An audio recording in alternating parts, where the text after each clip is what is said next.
unë do ndaleshim shkurtimisht edhe tek një tjetër çështje, dhe bëhet fjalë pikërisht për një sasi municionesh. Të lutem regjia, më kalo pak me pamje të mbulim të sasive të municionit që janë kapur në zonën e Niklës sërish. Pronari i dyshuar i tyre është Ylli Zalla, i shpallur më herët në kërkim, rreth 3 apo 4 ditë pas ngjarjes së 11 kam shtypën në nëntor kur u krye masakra e Rinasit, ku vrak Ilmando Dani dhe Muçi Shaljani. Dhe atje u kapën mina artizanale. Regjia e kemi gati, okej, perfekt, to janë pamjet. Mi kalo pak në plan të madh në qofse mundesh. Sa ti be, okej, këto janë pamjet kur shikojmë forcat operacionale të policisë të cilat shkojnë dhe gjenë në këtë shtëpi të vjetër, e cila është në pronësi ose shfrytëzoi nga Ylli Zalla.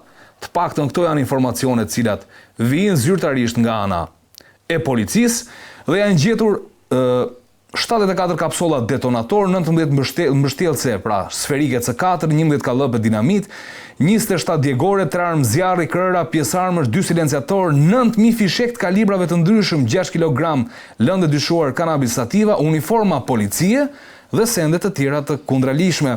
U shpallën kërkim, thot shtetasi Ylli Zalla, 49 vjeç, i cili dyshohet si poseduesi i tyre. Mirë, se nisëm pak më herët së bashku Çollaku kur e prekët. Tani, kjo sasi, nuk besoj që është e një koleksionisti. Nuk besoj që është dikush i apasionuar pas armëve, fishekëve dhe dinamitit. Dhe i komisariat policie besoj se këtë furnizim më pak se sa pamne në material të përcollet. Jo është një arsenal ushtarak, jo një individi besoj, që mund të përdoret edhe për qëllime të tjera të shitjes, perjes të trafikut të armëve. Për grupe strukturuar kriminale. Natyrisht, po është një zonë me background, le themi, të shumë të ngjarjesh, ku dhe ndërhyrjet policore kanë qenë, le themi, të reduktuara, po forcat speciale më tepër raneja, kur kemi pasur persona në kërkim, po vrasje, që nuk mungojnë në këtë histori. Aty trokasin shpesh. Ngjarje me tritol, ka pasur edhe ashtu të përsëritur dhe të shpeshta.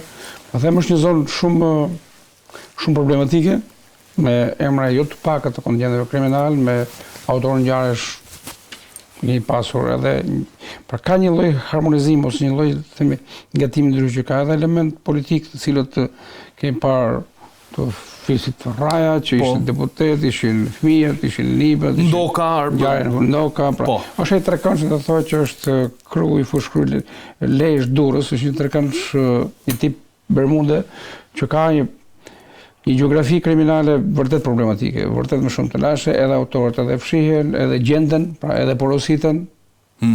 Është një vatër shumë e nxehtë, sigurisht, në vëmendje të policisë, të hetimit, të ndëshkimit të autorëve edhe të grupeve, këtu gjithmonë duket sikur prodhimi është më i lartë se sa konsumi. Duket se ndonë se databaza, ndonë se të dhonë, dihen më emra, nuk ka... Shqipëria është e tillë dhe policia ka informacione të natyrës se nuk ka sekrete se kush janë kontingjentet kriminale, kush janë emrat. Të njëjtët persona, Çollaku, cilët janë, le të themi, banesat e cilëve u kontrolluan pas masakrës së Rinasit, janë të njëjtët emra përveç njërit, të cilët u janë kontrolluar dhe më herët nga Renea dhe FNSH-ja diku në 2020-2021. Të njëjtët. Po, pikërisht pra, që thamë që gjeografia e emrave, bazat të dhona se kush janë kontingjentet e mundshëm, kush janë personat të dyshuar për veprat e mëparshme apo le themi aktuale, policia nuk ka mosdieni se kush janë emrat që mund të prodhojnë gjërat, emrat që merren me trafik armësh, me trafik droge, me vrasje, sepse trafiket prodhojnë më në fund edhe ekzekutimi, prishjet e pazarëve sjellin gjëra të në mënyrë. Grupet kriminale shpeshherë bashkëpunojnë edhe bashkërisht ndaj duket sikur në si kampionat futbolli ku vjen kundër njëri tjetër grupe të ndryshme, bashkëpunojnë, këmbejnë vrasës, këmbejnë... Siç na i tregoi Sky CC? Sigurisht ka, po, siç kanë treguar dhe Sky CC, domethënë ishte produktet e përgjimeve të Sky Anchors. Ka çuditëra aty, sigurisht se këtu është, nuk mund ngelen pa thënë që këtu kemi që lidhje me prokuror, me gjykatës, me oficer policie, ka një lloj trekançi edhe grupet kriminale, të cilët kjo vjen edhe krijon një oazë qetësie atje, mos kontrolli, mos ndëshkimi, mos arrestimi, për ashtu raste kur ngjarjet janë pastaj me partnerët huaj që vinë ata, vinë belgët, vinë gjermanët, vinë italianët, dhe ku shkon ekipet apo spanjollët, ku shkojnë bashkërisht ata, atëherë policia e orë është detyruar të shkojë si lo pas litarit. Se më bëri çudi, se domethënë të kapet një armatim ose municione të tilla, siç ndodhi në rastin e Ylli Zallës, vetëm 3 apo 4 ditë pas masakrës së Rinasit. Domethënë, përse do duhet kapet mbasi ndosin ngjarje kriminale, se kthehemi sërish tek parandalimi, tek çështja e parë, domethënë. Kreja e zonës ndodh pastaj dyshimet e mundshme adresa pikërisht këto emra që ata i kanë në kompjuterat e tyre, shkojnë për këto banesa, për këto lagje dhe bëjnë kontrolle, pastaj aty do gjesh patjetër diçka në shtëpi. O do gjesh drogë, o do gjesh mina me telekomandë, o do gjesh kallash dhe armë tjera të jashtëligjshme, sigurisht jashtë. Aty lënd të parë ka sa duash, pastaj ti çosh laborator, bësh ekspertiza, jo ka lidhje me vrasje, lidhet me vrasje të tjera. Fillojnë ekspertizat dalin si dihet se sa qitës do gjejmë në ato gishtat e armëve. Ne qartë, faleminderit Çollaku. Karanja, siç e tha, nuk është koleksionist. Besoj që ky diku i ka shitur këto. Se të mbash të lloj sasie municioni. Ka dhe kosta. Kanë dhe kosta. Kanë dhe kosta, mirë mbajtja këtu ose mbajtja këtu ka kosta sepse blerja edhe sigurimi i tyre është një vështirë. Edhe sigurimi mbajtja e tyre se nuk mund mbahet në vende të lagështa se prishën. Edhe servisi kushton. Edhe mbajtja për shembull e lëndës plase, sidomos lënda plase, se këto armët jo me fitilje, s'ndes. Edhe armët në vetvete duhet lënë vende të thata, sepse mund të ketë probleme me oksidimin. Kurse për sa i përket lëndës plase, nëse me ujë, domethënë siç është shpreha, nuk shkret. Tu lag barutit. Kallashët e rina si njeriu bllokuan nga ata. Shumë persone, edhe shumë politikanëve që jesh lag barutit dhe s'bëjnë dot qitje. Po. Edhe ka kosto. Pra, po ti vërshre këto kanë kosto. Personi ka pasur informacion të mëparshëm, në vitin 2014 ka qenë një arrestuar për të njëjtën vepër, pra për vepra penale që lidhen me lëndët plase, nga dhënat që kemi parë në media. Pra ka pas policia informacion për mbajtje dhe ka shkuar në një moment që është gjetur një sasi e madhe armësh. Dhe po të veshre dhe fishekët që janë të sekuestruar janë kalibre të ndryshëm. Edhe kalibre 9 për shembull, kalibre të madh që përdoret duhet si për mitraloz. 7.62. Jo, këto janë 7. Kjo është e karabinës Simonova. Ato janë të mitralozit 12.7. 12.7, pra 12.7. Ke veshje policie, si supermarket duhet. Ke veshje policie, ke ushtarake. E rroba ushtarake. Ajo ishte e një skuadre, më duket ajo kapele. Ishte e Bayernit Muniut. Mund të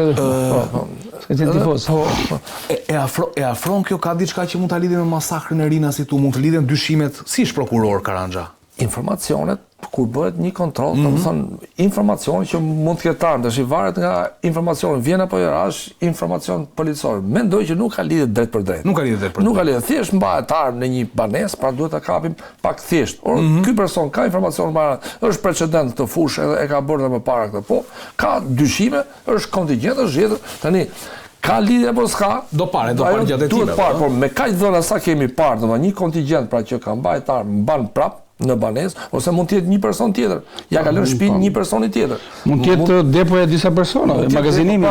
Ndoshta ky person që është pa kërkim s'ka lidhje fare. Thotë unë shtëpinë e kam çu me gjëra, pra duhet por numri i armëve të gjetura atë, edhe janë armë të vjetra, mund të ketë armë vjetra, por ke një koleksion shumë madh.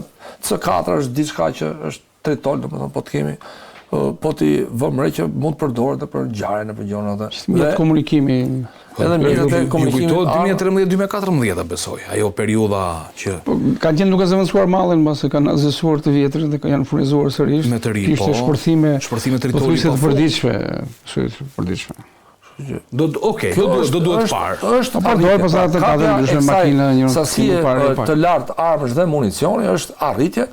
Pa se mund të përdoreshin në tarë në ngjarje kriminale. Pra është një mund të themi që është diçka pozitive, është punë e mirë e policisë që ka shkuar sepse nuk është thjesht një kontroll, është mbajtje procesi bart që nuk është gjetur asnjë stend i palishëm, por konstatohet dhe plani masave që është marrë, po të kemi parasysh që po shohim dhe rrethimi i zonës së gjithë.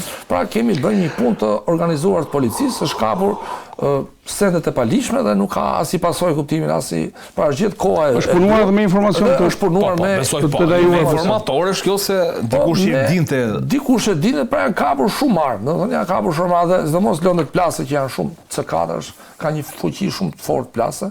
Kjo është diçka pozitive për Do ta zgjidhë timin nëse është ky person që ka lidhje, mund të jetë një tjetër, është tru shtëpia me qira, e kundër shtëpia, pra do verifikohet. Hetimet paraprakë thonë që i përket Ylli Zallës, se diçka ka verifikuar policia, por deri në fund të shohim që të ketë diçka zyrtare që të mos kemi të qartë për publikun, mund të jetë tjetër. Sigurisht. Por sasi të tilla, faleminderit Karanja, sigurisht sasi të tilla është shumë mirë që kapen, por janë shqetësuese, nuk duhen kapur vetëm kur ka ngjarje kriminale apo që dyshohet. Do të jetë një punë e vazhdueshme me informacione të ndryshme, operative e tjera me radhë që të vijnë përpara përgjegjësisë.